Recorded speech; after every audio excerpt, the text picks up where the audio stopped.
आश्रम के सभी बच्चे जब दूसरे कामों में लगे होते थे तो एक बच्चा एक कोने में बैठा चुपचाप अपने आप में खोया रहता था। वो अक्सर किसी से ज्यादा बात नहीं करता था। आश्रम की सभी जिम्मेदारियां पूरी करने के बाद जहां सभी बच्चे पूरे दिन की घटनाओं की चर्चा करने लगते, वहीं पर वो शांत रहने वाला बच्चा एक बरगद के पेड़ के नीचे बैठकर ध्यान करने लगता। सभी बच्चों को आश्चर्य होता था क्योंकि उसका कोई दोस्त नहीं था। वो अक्सर आश्रम में अकेला ही घूमता रहता था। ये देखकर उसके गुरु को बड़ी प्रसन्नता होती थी। उसे लगता था कि कोई तो है आश्रम में जो मौन यानी कि चुप रहने की ताकत को समझता है, उसके महत्व को समझता है। आश्रम के बारे में जब भी कोई जरूरी निर्णय लेना होता वो उसकी राय जरूर लिया करते थे, लेकिन यही बात गुरुजी के एक दूसरे शिष्य को बड़ी खटकती थी। वो गुरुजी का प्रिय शिष्य बनना चाहता था, इसीलिए वो गुरुजी के सामने दूसरे बच्चों के कामों में कुछ न कुछ कमियां निकालता रहता था, जिससे गुरुजी उसे महान समझने लग जाएं। अक्सर वो अपनी जिम्मेदारियां पूरी तरह से निभाने का दिखावा भी करता, चाहे उससे कोई सलाह ना भी मांगे, लेकिन फिर भी वो उन्हें अपनी सलाह देता रहता था। वो बहुत वाचाल शिष्य था और आश्रम के दूसरे सभी बच्चों में बहुत प्रसिद्ध भी था, क्योंकि वो सबसे हंसी मजाक करता रहता था, उनसे दिन भर बातें करता रहता था। इसीलिए उसकी सबसे दोस्ती हो गई थी। लेकिन जब आश्रम के गुरु उसकी राय न लेकर दूसरे बच्चे की राय लेते थे तो ये बात उसे बड़ी खटकती थी।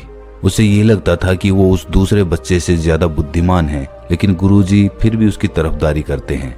ऐसा नहीं था कि गुरुजी को उस वाचाल शिष्य के स्वभाव के बारे में पता नहीं था, लेकिन गुरुजी उसे अपने तरीके से सीख देना चाहते थे, ताकि उसकी ज्यादा बोलने की आदत, दिखावा करने की आदत, दूसरों में कमियां निकालने की आदत हमेशा हमेशा के लिए खत्म हो जाए और वो मौन रहकर ध्यान की गहराइयों को छू पाए। असल में हर सच्चे गुरु की यही इच्छा होती है। वो किसी तरीके से उस वाचाल शिष्य को एहसास कराना चाहते थे कि चुप रहने से ही उस असीम सत्य को जाना जा सकता है। उस विराट का एहसास चुप होकर ही किया जा सकता है। एक दिन गुरुजी को एक तरीका सूझा। उन्होंने आश्रम के सभी बच्चों को अपने पास बुलाया और कहा कि मैं तुम सभी को दो दो हिस्सों में बांटकर अलग अलग गांव में भिक्षा मांगने के लिए भेज रहा हूं, और जो भी दो बच्चे सबसे ज्यादा भिक्षा मांग कर लाएंगे उन दोनों को आश्रम की सभी जिम्मेदारियां निभाने का मौका दिया जाएगा। अपनी बात जारी रखते हुए गुरुजी ने बताया कि भिक्षा मांगने से हमारा अहंकार खत्म होता है, इसीलिए हर शिष्य पूरे मन से भिक्षा मांगे। कोई भी इस काम को औपचारिकता में ना ले, वरना तो वो अपने जीवन का बहुत बड़ा ज्ञान खो देंगे। आश्रम के गुरुजी ने जानबूझकर वाचाल शिष्य और चुप रहने वाले शिष्य की जोड़ी बना दी। वाचाल शिष्य के मन में सिर्फ एक ही बात चल रही थी कि इस बार उसे मौका मिला है और इस बार वो गुरुजी को दिखा देगा कि वो चुप रहने वाले शिष्य से कितना ज्यादा प्रतिभावान है। दोनों शिष्यों ने आपस में अपनी सहमति से निर्णय लिया कि दोनों गांव के अलग अलग कोनों से भिक्षा मांगना शुरू करेंगे, ताकि भिक्षा मांगने का काम जल्दी खत्म किया जा सके। चुप रहने वाला शिष्य हर द्वार पर जाकर अपने हाथ जोड़कर अपना भिक्षा का पात्र उनके सामने कर देता। उसके चेहरे पर एक सादगी और उसकी आंखों में एक एकांत होता था, जिससे भिक्षा देने वाले उसे भिक्षा देकर अपने आप को अनुग्रहित समझते थे। वहीं पर दूसरा वाचाल शिष्य हर द्वार पर जाकर उनको कुछ न कुछ ज्ञान देने लगता था, जिससे ज्यादातर लोग उसे बिना भिक्षा दिए ही लौटा देते थे। पूरे गांव में भिक्षा मांगकर जब दोनों गांव के बीच में मिले तो वाचाल शिष्य ने देखा कि चुप रहने वाले शिष्य के पास उससे दुगनी भिक्षा थी। ये देखकर उसे मन ही मन बहुत ठेस पहुंचा। लेकिन जब वो दोनों भिक्षा का सामान लेकर आश्रम की तरफ जा रहे थे, तब वाचाल शिष्य को एक चालाकी सूझी। उसने चुप रहने वाले शिष्य से कहा कि हमें अपनी भिक्षा एक ही थैले में डाल लेनी चाहिए। गुरुजी ने हम दोनों को एक साथ भिक्षा लाने के लिए कहा था। चुप रहने वाले शिष्य ने बिना कुछ बोले अपनी सारी भिक्षा उसके थैले में डाल दी। वाचाल शिष्य मन ही मन बहुत खुश हो रहा था कि अब गुरुजी को ये पता नहीं चलेगा कि ज्यादा भिक्षा हम में से किसने मांगी। उसे लग रहा था कि गुरुजी मुझे इससे कम प्रतिभावान समझेंगे, इसीलिए उसने ये तरकीब लगाई। सभी शिष्यों के आने के बाद संध्या के समय जब सभी की भिक्षा तोली गई तो इन दोनों शिष्यों की भिक्षा सबसे ज्यादा निकली। गुरुजी ने इन दोनों का अभिवादन करते हुए आश्रम के सभी बच्चों के सामने उनकी पीठ थपथपाते हुए उन्हें मुबारकबाद दी और कहा कि मैं आश्रम का कार्यभार तुम दोनों को नहीं सौंप सकता, इससे आपसी मतभेद होने का खतरा रहता है। इसीलिए तुम दोनों में से जो ज्यादा भिक्षा लेकर आया है, आश्रम की जिम्मेदारी उसे ही सौंपी जाएगी। जब उन्होंने उनसे पूछा कि तुम में से ज्यादा भिक्षा कौन मांग कर लाया था, तो वाचाल शिष्य ने कहा कि गुरुजी, मैं इससे दुगनी भिक्षा मांग कर लाया था, लेकिन मुझसे एक गलती हो गई कि मैंने वो दोनों भिक्षा एक ही थैले में डाल ली। मुझे नहीं पता था कि आप ऐसा निर्णय लेने वाले हैं, वरना तो मैं अपनी भिक्षा का थैला अलग ही रखता। इस पर गुरुजी ने चुप रहने वाले शिष्य से पूछा कि क्या तुम इसकी बात से सहमत हो? क्या तुम इससे कम भिक्षा लेकर आए थे? ये सुनकर चुप रहने वाले शिष्य ने कहा कि गुरुजी, मेरे पास ऐसा कोई साधन नहीं है जिससे मैं ये साबित कर पाऊं कि मैं इससे ज्यादा भिक्षा लेकर आया था। असल में ये उल्टा बोल रहा है। दुगनी भिक्षा मैं लेकर आया था, ये मुझसे आधी भिक्षा लेकर आया था और इसी ने ही मुझसे भिक्षा एक थैले में डालने की बात कही थी। आश्रम से कुछ दूरी पर एक पहाड़ी थी जिसके पीछे सूरज अभी अभी संध्या के समय ढल रहा था। गुरुजी को तो पता था कि सच कौन बोल रहा है, लेकिन बाकी बच्चों के सामने सच साबित करने के लिए उन्होंने उन दोनों से एक सवाल पूछा कि पीछे पहाड़ी पर तुम्हें क्या दिखाई दे रहा है? ये सुनकर वाचाल शिष्य झट से बोल पड़ा कि गुरुजी, पहाड़ी के पीछे सूरज अपना रंग बिखेर रहा है, आसमान में लालिमा छाई हुई है, ये बहुत ही सुंदर दृश्य है। वो तो और भी बहुत कुछ कहना चाहता था, लेकिन गुरुजी ने उसे चुप करते हुए दूसरे शिष्य से जवाब जानने के लिए जब उसकी तरफ देखा तो उसकी आंखों में आंसू भरे हुए थे। श्रद्धा, भक्ति और प्रेम से उसकी आंखें भर आई थीं। गुरुजी को उससे पूछने की जरूरत ही नहीं पड़ी। गुरुजी ने सभी बच्चों को संबोधित करते हुए कहा कि मैंने सवाल किया था कि पहाड़ी के पीछे तुम्हें क्या दिखाई दे रहा है। ज्यादातर लोगों को यही दिखाई देगा कि ये एक बहुत सुंदर दृश्य है, लेकिन मजे की बात यह है कि सुंदरता बोलकर नहीं बताई जा सकती, उसे महसूस किया जा सकता है और सामने वाला उस सुंदरता को आपकी आंखों में देख पाता है। चुप रहने वाले शिष्य की तरफ इशारा करते हुए गुरुजी ने कहा कि असल में सुंदरता इसी बच्चे ने देखी है, दूसरे बच्चे ने सिर्फ सुंदरता की व्याख्या की है, लेकिन इसने वास्तविकता में उस सुंदरता को महसूस किया है। अपने आप को ऊंचा दिखाने की सभी कोशिशें नाकाम होती देख वाचाल शिष्य वहीं पर फूट फूट कर रोने लगा। उसको चुप कराते हुए गुरुजी ने कहा कि बेटा, मुझे पहले से पता था कि तुम झूठ बोल रहे हो, लेकिन मैं तुम्हें उस झूठ का एहसास कराना चाहता था। सभी बच्चों को संबोधित करते हुए गुरुजी ने बताया कि शब्द जाल की तरह होते हैं। हमारे ज्यादा बोलने की वजह से बहुत सारी समस्याएं पैदा होती हैं। जब कोई आदमी एक बात को बढ़ा चढ़ाकर बोल देता है तो उसे सिद्ध करने के लिए वो शब्दों के जाल में फंसता चला जाता है और इसी वजह से अंतर्मुखी होने की बजाय वो बहिर्मुखी होता चला जाता है। वहीं पर जिस भी व्यक्ति को अपनी अंतर यात्रा करनी होती है उसे सबसे पहले चुप रहना सीखना होता है। जरूरत से ज्यादा बोलना या फिर हर वक्त बोलते ही रहना, ये सब हमारी अंतर यात्रा में बाधा बन जाती है। जब आप चुप रहने का अभ्यास करते हैं तो आप अपने साथ वक्त बिताने लगते हैं, जिससे कि आप अपने एकांत को जान पाते हैं। और एक बार अगर मन में एकांत स्थापित हो जाए तो आपकी आंखों में, आपके चेहरे पर वो सादगी, वो एकांत, वो स्पष्टता की झलक, सब कुछ सामने नजर आने लगता है। कुछ साबित करने को नहीं रह जाता, कुछ बताने को नहीं रह जाता, सब कुछ आंखों में देखा जा सकता है। चुप रहने वाले शिष्य की तरफ इशारा करते हुए गुरुजी ने कहा कि अभी जो दृश्य इस बच्चे ने देखा वो ज्यादा बोलने वाला आदमी कभी नहीं देख पाएगा। वो अपनी बुद्धि से तर्क वितर्क करता रहेगा कि उसे क्या क्या दिखाई दे रहा है, लेकिन उसमें से वो महसूस कुछ भी नहीं कर पाएगा। उसे दिखाई दे जाएंगे पहाड़, सूरज या फिर उसकी लालिमा, लेकिन उस सुंदरता को, उस विराट को, उस अद्वैत को वो कभी नहीं देख पाएगा। अगर चुप रहने की कला सीखनी है तो तुम्हें सबसे पहले एक बात ध्यान रखनी होगी कि तुम्हें किसी को भी प्रभावित करने की कोशिश नहीं करनी है। ज्यादातर लोग इसी वजह से ज्यादा बोलते हैं क्योंकि वो दूसरों को प्रभावित करना चाहते हैं, अपने आप को साबित करना चाहते हैं, और उस साबित करने के चक्कर में वो शब्दों के जाल में फंसते चले जाते हैं और धीरे धीरे वही उनकी आदत बन जाती है। अगर कोई व्यक्ति दूसरों को प्रभावित करना चाहता है तो वो कितने लोगों को प्रभावित कर पाएगा? उसकी ये भूख बढ़ती जाएगी और वो इस संसार में सभी को कभी भी प्रभावित नहीं कर पाएगा। इसीलिए ये समझने की बात होती है कि बहिर्मुखी होने की बजाय हम अंतर्मुखी होकर अपने आप को समझ सकते हैं। अपनी बातों को खत्म करते हुए गुरुजी ने अपना आखिरी संदेश दिया।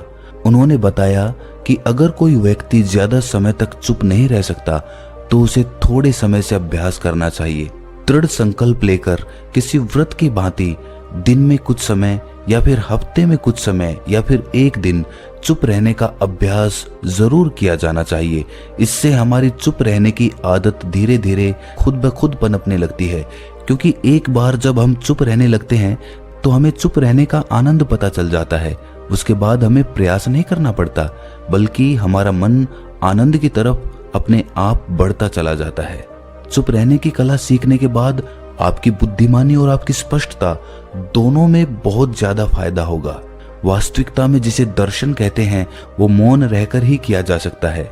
इसके बाद सभी बच्चों से कुछ समय चुप रहने का संकल्प लेकर गुरुजी ने अपनी बात खत्म कर दी और सभी बच्चे रात्रि का भोजन करने के लिए एक साथ भोजन कक्ष में पहुंच गए। तो दोस्तों, कैसी लगी ये कहानी आपको कमेंट सेक्शन में जरूर बताना, और अच्छी लगी तो इस चैनल को सब्सक्राइब जरूर कर लेना। तो मिलते हैं किसी अगली कहानी में, तब तक के लिए अपना ख्याल रखें। आश्रम के सभी बच्चे जब दूसरे कामों में लगे होते थे तो एक बच्चा एक कोने में बैठा चुपचाप अपने आप में खोया रहता था। वो अक्सर किसी से ज्यादा बात नहीं करता था। आश्रम की सभी जिम्मेदारियां पूरी करने के बाद जहां सभी बच्चे पूरे दिन की घटनाओं की चर्चा करने लगते, वहीं पर वो शांत रहने वाला बच्चा एक बरगद के पेड़ के नीचे बैठकर ध्यान करने लगता। सभी बच्चों को आश्चर्य होता था, क्योंकि उसका कोई दोस्त नहीं था। वो अक्सर आश्रम में अकेला ही घूमता रहता था। ये देखकर उसके गुरु को बड़ी प्रसन्नता होती थी। उसे लगता था कि कोई तो है आश्रम में जो मौन यानी कि चुप रहने की ताकत को समझता है, उसके महत्व को समझता है। आश्रम के बारे में जब भी कोई जरूरी निर्णय लेना होता, वो उसकी राय जरूर लिया करते थे। लेकिन यही बात गुरुजी के एक दूसरे शिष्य को बड़ी खटकती थी। वो गुरुजी का प्रिय शिष्य बनना चाहता था, इसीलिए वो गुरुजी के सामने दूसरे बच्चों के कामों में कुछ न कुछ कमियां निकालता रहता था, जिससे गुरुजी उसे महान समझने लग जाएं। अक्सर वो अपनी जिम्मेदारियां पूरी तरह से निभाने का दिखावा भी करता, चाहे उससे कोई सलाह ना भी मांगे, लेकिन फिर भी वो उन्हें अपनी सलाह देता रहता था। वो बहुत वाचाल शिष्य था और आश्रम के दूसरे सभी बच्चों में बहुत प्रसिद्ध भी था, क्योंकि वो सबसे हंसी मजाक करता रहता था, उनसे दिन भर बातें करता रहता था। इसीलिए उसकी सबसे दोस्ती हो गई थी। लेकिन जब आश्रम के गुरु उसकी राय न लेकर दूसरे बच्चे की राय लेते थे तो ये बात उसे बड़ी खटकती थी। उसे ये लगता था कि वो उस दूसरे बच्चे से ज्यादा बुद्धिमान है, लेकिन गुरुजी फिर भी उसकी तरफदारी करते हैं। ऐसा नहीं था कि गुरुजी को उस वाचाल शिष्य के स्वभाव के बारे में पता नहीं था, लेकिन गुरुजी उसे अपने तरीके से सीख देना चाहते थे, ताकि उसकी ज्यादा बोलने की आदत, दिखावा करने की आदत, दूसरों में कमियां निकालने की आदत हमेशा हमेशा के लिए खत्म हो जाए और वो मौन रहकर ध्यान की गहराइयों को छू पाए। असल में हर सच्चे गुरु की यही इच्छा होती है। वो किसी तरीके से उस वाचाल शिष्य को एहसास कराना चाहते थे कि चुप रहने से ही उस असीम सत्य को जाना जा सकता है। उस विराट का एहसास चुप होकर ही किया जा सकता है। एक दिन गुरुजी को एक तरीका सूझा। उन्होंने आश्रम के सभी बच्चों को अपने पास बुलाया और कहा कि मैं तुम सभी को दो दो हिस्सों में बांटकर अलग अलग गांव में भिक्षा मांगने के लिए भेज रहा हूं, और जो भी दो बच्चे सबसे ज्यादा भिक्षा मांग कर लाएंगे, उन दोनों को आश्रम की सभी जिम्मेदारियां निभाने का मौका दिया जाएगा।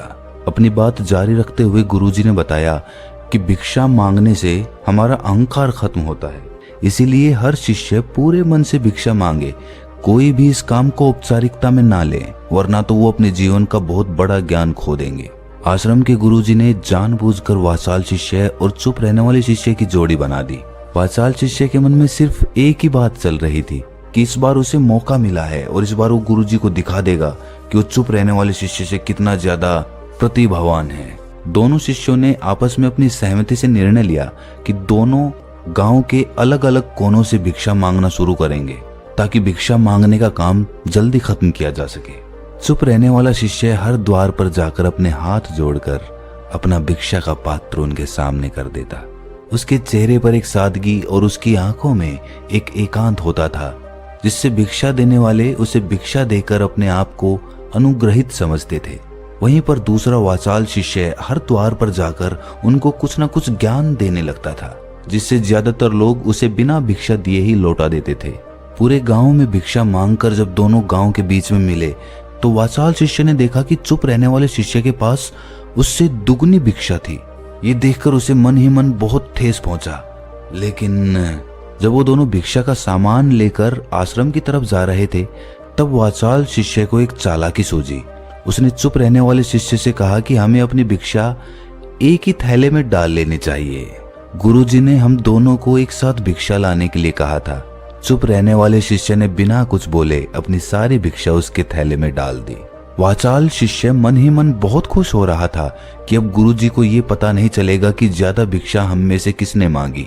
उसे लग रहा था कि गुरुजी मुझे इससे कम प्रतिभावान समझेंगे, इसीलिए उसने ये तरकीब लगाई। सभी शिष्यों के आने के बाद संध्या के समय जब सभी की भिक्षा तोली गई तो इन दोनों शिष्यों की भिक्षा सबसे ज्यादा निकली। गुरुजी ने इन दोनों का अभिवादन करते हुए आश्रम के सभी बच्चों के सामने उनकी पीठ थपथपाते हुए उन्हें मुबारकबाद दी और कहा कि मैं आश्रम का कार्यभार तुम दोनों को नहीं सौंप सकता, इससे आपसी मतभेद होने का खतरा रहता है। इसीलिए तुम दोनों में से जो ज्यादा भिक्षा लेकर आया है, आश्रम की जिम्मेदारी उसे ही सौंपी जाएगी। जब उन्होंने उनसे पूछा कि तुम में से ज्यादा भिक्षा कौन मांग कर लाया था, तो वाचाल शिष्य ने कहा कि गुरुजी मैं इससे दुगनी भिक्षा मांग कर लाया था, लेकिन मुझसे गलती हो गई कि मैंने वो दोनों भिक्षा एक ही थैले में डाल ली। मुझे नहीं पता था कि आप ऐसा निर्णय लेने वाले हैं, वरना तो मैं अपनी भिक्षा का थैला अलग ही रखता। इस पर गुरुजी ने चुप रहने वाले शिष्य से पूछा कि क्या तुम इसकी बात से सहमत हो? क्या तुम इससे कम भिक्षा लेकर आए थे? ये सुनकर चुप रहने वाले शिष्य ने कहा कि गुरुजी मेरे पास ऐसा कोई साधन नहीं है जिससे मैं ये साबित कर पाऊं कि मैं इससे ज्यादा भिक्षा लेकर आया था। असल में ये उल्टा बोल रहा है। दुगनी भिक्षा मैं लेकर आया था, ये मुझसे आधी भिक्षा लेकर आया था और इसी ने ही मुझसे भिक्षा एक थैले में डालने की बात कही थी। आश्रम से कुछ दूरी पर एक पहाड़ी थी जिसके पीछे सूरज अभी अभी संध्या के समय ढल रहा था। गुरुजी को तो पता था कि सच कौन बोल रहा है, लेकिन बाकी बच्चों के सामने सच साबित करने के लिए उन्होंने उन दोनों से एक सवाल पूछा कि पीछे पहाड़ी पर तुम्हें क्या दिखाई दे रहा है? ये सुनकर वाचाल शिष्य झट से बोल पड़ा कि गुरुजी पहाड़ी के पीछे सूरज अपना रंग बिखेर रहा है, आसमान में लालिमा छाई हुई है, ये बहुत ही सुंदर दृश्य है।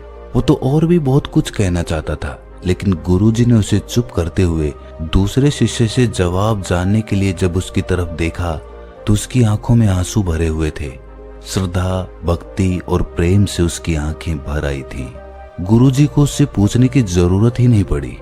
गुरुजी ने सभी बच्चों को संबोधित करते हुए कहा कि मैंने सवाल किया था कि पहाड़ी के पीछे तुम्हें क्या दिखाई दे रहा है। ज्यादातर लोगों को यही दिखाई देगा कि ये एक बहुत सुंदर दृश्य है, लेकिन मजे की बात यह है कि सुंदरता बोलकर नहीं बताई जा सकती, उसे महसूस किया जा सकता है और सामने वाला उस सुंदरता को आपकी आंखों में देख पाता है। चुप रहने वाले शिष्य की तरफ इशारा करते हुए गुरुजी ने कहा कि असल में सुंदरता इसी बच्चे ने देखी है। दूसरे बच्चे ने सिर्फ सुंदरता की व्याख्या की है, लेकिन इसने वास्तविकता में उस सुंदरता को महसूस किया है। अपने आप को ऊंचा दिखाने की सभी कोशिशें नाकाम होती देख वाचाल शिष्य वहीं पर फूट फूट कर रोने लगा। उसको चुप कराते हुए गुरुजी ने कहा कि बेटा, मुझे पहले से पता था कि तुम झूठ बोल रहे हो, लेकिन मैं तुम्हें उस झूठ का एहसास कराना चाहता था। सभी बच्चों को संबोधित करते हुए गुरुजी ने बताया कि शब्द जाल की तरह होते हैं। हमारे ज्यादा बोलने की वजह से बहुत सारी समस्याएं पैदा होती हैं। जब कोई आदमी एक बात को बढ़ा चढ़ाकर बोल देता है तो उसे सिद्ध करने के लिए वो शब्दों के जाल में फंसता चला जाता है और इसी वजह से अंतर्मुखी होने की बजाय वो बहिर्मुखी होता चला जाता है। वहीं पर जिस भी व्यक्ति को अपनी अंतर यात्रा करनी होती है उसे सबसे पहले चुप रहना सीखना होता है। जरूरत से ज्यादा बोलना या फिर हर वक्त बोलते ही रहना, ये सब हमारी अंतर यात्रा में बाधा बन जाती है। जब आप चुप रहने का अभ्यास करते हैं तो आप अपने साथ वक्त बिताने लगते हैं, जिससे कि आप अपने एकांत को जान पाते हैं। और एक बार अगर मन में एकांत स्थापित हो जाए तो आपकी आंखों में, आपके चेहरे पर वो सादगी, वो एकांत, वो स्पष्टता की झलक, सब कुछ सामने नजर आने लगता है। कुछ साबित करने को नहीं रह जाता, कुछ बताने को नहीं रह जाता, सब कुछ आंखों में देखा जा सकता है। चुप रहने वाले शिष्य की तरफ इशारा करते हुए गुरुजी ने कहा कि अभी जो दृश्य इस बच्चे ने देखा वो ज्यादा बोलने वाला आदमी कभी नहीं देख पाएगा। वो अपनी बुद्धि से तर्क वितर्क करता रहेगा कि उसे क्या क्या दिखाई दे रहा है, लेकिन उसमें से वो महसूस कुछ भी नहीं कर पाएगा। उसे दिखाई दे जाएंगे पहाड़, सूरज या फिर उसकी लालिमा, लेकिन उस सुंदरता को, उस विराट को, उस अद्वैत को वो कभी नहीं देख पाएगा। अगर चुप रहने की कला सीखनी है तो तुम्हें सबसे पहले एक बात ध्यान रखनी होगी कि तुम्हें किसी को भी प्रभावित करने की कोशिश नहीं करनी है। ज्यादातर लोग इसी वजह से ज्यादा बोलते हैं क्योंकि वो दूसरों को प्रभावित करना चाहते हैं, अपने आप को साबित करना चाहते हैं, और उस साबित करने के चक्कर में वो शब्दों के जाल में फंसते चले जाते हैं और धीरे धीरे वही उनकी आदत बन जाती है। अगर कोई व्यक्ति दूसरों को प्रभावित करना चाहता है तो वो कितने लोगों को प्रभावित कर पाएगा? उसकी ये भूख बढ़ती जाएगी और वो इस संसार में सभी को कभी भी प्रभावित नहीं कर पाएगा। इसीलिए ये समझने की बात होती है कि बहिर्मुखी होने की बजाय हम अंतर्मुखी होकर अपने आप को समझ सकते हैं। अपनी बातों को खत्म करते हुए गुरुजी ने अपना आखिरी संदेश दिया। उन्होंने बताया कि अगर कोई व्यक्ति ज्यादा समय तक चुप नहीं रह सकता तो उसे थोड़े समय से अभ्यास करना चाहिए। दृढ़ संकल्प लेकर किसी व्रत की भांति दिन में कुछ समय या फिर हफ्ते में कुछ समय या फिर एक दिन चुप रहने का अभ्यास जरूर किया जाना चाहिए। इससे हमारी चुप रहने की आदत धीरे धीरे खुद ब खुद पनपने लगती है, क्योंकि एक बार जब हम चुप रहने लगते हैं तो हमें चुप रहने का आनंद पता चल जाता है। उसके बाद हमें प्रयास नहीं करना पड़ता, बल्कि हमारा मन आनंद की तरफ अपने आप बढ़ता चला जाता है। चुप रहने की कला सीखने के बाद आपकी बुद्धिमानी और आपकी स्पष्टता दोनों में बहुत ज्यादा फायदा होगा। वास्तविकता में जिसे दर्शन कहते हैं वो मौन रहकर ही किया जा सकता है। इसके बाद सभी बच्चों से कुछ समय चुप रहने का संकल्प लेकर गुरुजी ने अपनी बात खत्म कर दी और सभी बच्चे रात्रि का भोजन करने के लिए एक साथ भोजन कक्ष में पहुंच गए। तो दोस्तों, कैसी लगी ये कहानी आपको कमेंट सेक्शन में जरूर बताना, और अच्छी लगी तो इस चैनल को सब्सक्राइब जरूर कर लेना। तो मिलते हैं किसी अगली कहानी में, तब तक के लिए अपना ख्याल रखें।